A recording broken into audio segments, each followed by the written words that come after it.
চট্টগ্রাম ৯ আসনের জামায়াতে ইসলামী মনোনীত সংসদ সদস্য পদপ্রার্থী ডক্টর এ.কে.এম. ফজলুল হকের সমর্থনে মোটরসাইকেল শোভাযাত্রা অনুষ্ঠিত হয়েছে। শুক্রবার সকালে নগরের চকবাজারস্থ ঐতিহাসিক প্যারেড মাঠ থেকে এই শোভাযাত্রাটি শুরু হয়। বাংলাদেশ জামায়াতে ইসলামীর চট্টগ্রাম মহানগরীর সাংগঠনিক সম্পাদক ও চট্টগ্রাম ৯ আসনের জামায়াতে ইসলামী মনোনীত সংসদ সদস্য পদপ্রার্থী ডক্টর এ.কে.এম. ফজলুল হক বলেন, শোভাযাত্রায় চট্টগ্রাম ৯ আসনের সাধারণ জনগণ, বিভিন্ন পেশার মানুষ ও নেতাকর্মীরা অংশগ্রহণ করেছে, যার জন্য তাদেরকে আমি অসংখ্য ধন্যবাদ জানাই এবং আগামীতে নির্বাচন সফল করার লক্ষ্যে নেতাকর্মীদের প্রস্তুত থাকার জন্য আহ্বানও জানিয়েছেন তিনি। মোটরসাইকেল শোভাযাত্রার নেতৃত্ব দেন ডক্টর এ.কে.এম. ফজলুল হক। এ সময় উপস্থিত ছিলেন বাংলাদেশ জামায়াতে ইসলামীর কেন্দ্রীয় মজলিসে শুরার সদস্য, চট্টগ্রাম মহানগরীর আমির মোহাম্মদ নজরুল ইসলাম, বাংলাদেশ জামায়াতে ইসলামীর কেন্দ্রীয় মজলিসে শুরার সদস্য, চট্টগ্রাম মহানগরীর অ্যাসিস্ট্যান্ট সেক্রেটারি ও চট্টগ্রাম ৯ আসন কমিটির পরিচালক ফয়সাল মোহাম্মদ ইউনুস, নগর শ্রমিক কল্যাণ ফেডারেশন সভাপতি এস.এম. লুৎফর রহমান সহ আরও অনেকেই। শোভাযাত্রাটি চকবাজারস্থ প্যারেড মাঠ থেকে শুরু হয়ে নগরীর বিভিন্ন মোড় প্রদক্ষিণ করে ওয়াসা জামিয়াতুল ফালাহ গিয়ে শেষ হয়। শোভাযাত্রায় অংশগ্রহণকারীরা ডক্টর ফজলুল হকের সমর্থনে নানান স্লোগান দেন এবং নির্বাচনী দাড়িপাল্লা প্রতীকের প্রচারণা চালান। আয়োজনটি এলাকা জুড়ে উৎসব মুখর পরিবেশ সৃষ্টি করেছে।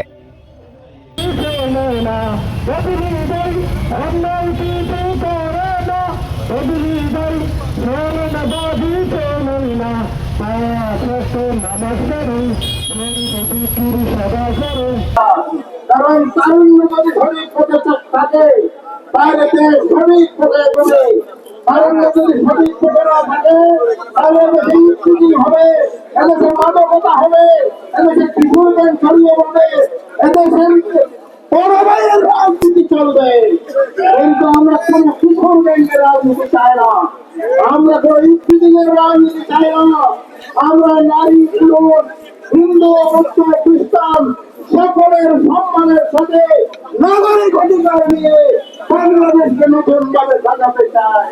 সেজন্য তারুণ্যকে সুন্দরভাবে চরিত্র দিয়ে আদর্শের নেতৃত্ব নির্ধারণ হবে।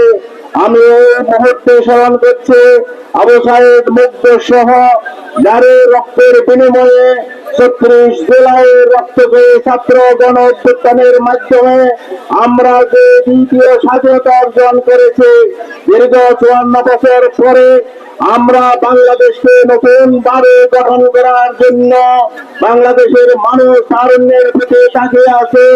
আজকে ৩৬ জুলাই ৫ই আগস্টের চেতনাকে সমুন্নত রাখার জন্য বাংলাদেশের জনপ্রিয় দেশপ্রেমিক দল এবং ইসলামী দলগুলোর যে ঐক্যজোট হবে, সেই জোটকে আগামী নির্বাচনে বিজয়ী করার মাধ্যমে আমরা আগামীতে নিরাপদ বাংলাদেশ, একটি শোষণমুক্ত, শান্তিপূর্ণ, ন্যায় ভিত্তিক এবং উন্নত উচ্চ মর্যাদাশীল বাংলাদেশ গঠন করার লক্ষ্যে আগামী নির্বাচনে আমরা প্রতিদ্বন্দ্বিতা করছি।